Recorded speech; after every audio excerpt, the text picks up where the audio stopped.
मध्य प्रदेश कांग्रेस के मीडिया विभाग के अध्यक्ष मुकेश नायक ने आज कम हुई जीएसटी की दरों को लेकर कहा, पिछले 9 सालों में पूरे देश के लोगों की चमड़ी निकाल लेने के बाद 50 लाख करोड़ रुपए वसूल करने के बाद आप मलहम लगाने जा रहे हैं। पिछले 6 महीने में जिन लोगों ने प्रोडक्शन कर लिया है और उन पर बड़ी दरों की जीएसटी लग गई है और जिन्होंने त्योहारों को देखते हुए स्टॉक कर लिया है, जिन पर बड़ी दरों की जीएसटी लग गई है, उनके पैसे को सरकार को वापस करना चाहिए। इसके अलावा डीजल और पेट्रोल पर जो वेट टैक्स लगा है, राज्य सरकारों को उसको कम करना चाहिए। मनमोहन सरकार के समय जो इंटरनेशनल मार्केट में क्रूड ऑयल की दरें थी, जब वह बढ़ी नहीं तो उपभोक्ता को इतना महंगा पेट्रोल और डीजल क्यों मिल रहा है।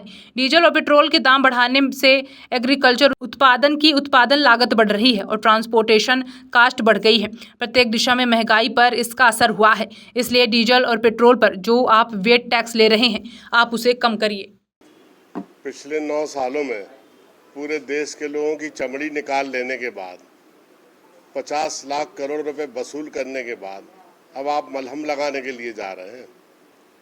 पिछले 6 महीनों में जो प्रोडक्शन किया है जिन लोगों ने, उस पर जो जीएसटी लग गई है और पिछले 6 महीनों में जिन्होंने स्टॉक कर लिया है, जिनको जीएसटी लग गई है, उनके पैसे सरकार को रिफंड करना चाहिए।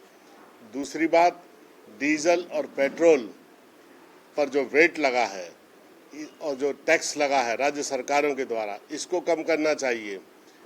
मनमोहन सिंह जी की सरकार में इंटरनेशनल मार्केट में जो क्रूड ऑयल की जो प्राइस थी, जब वो बढ़ी नहीं है तो उपभोक्ता को इतनी बड़ी दामों पर डीजल और पेट्रोल क्यों दे रहे हैं। डीजल और पेट्रोल के दाम बढ़ने से एग्रीकल्चर प्रोडक्शन की उत्पादन लागत बढ़ गई है, ट्रांसपोर्टेशन कास्ट बढ़ गई है।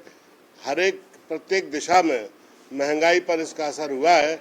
इसलिए डीजल और पेट्रोल पर जो आप वेट टैक्स लगा रहे हैं और जो टैक्स लगा रहे हैं, इसको आप कम करिए।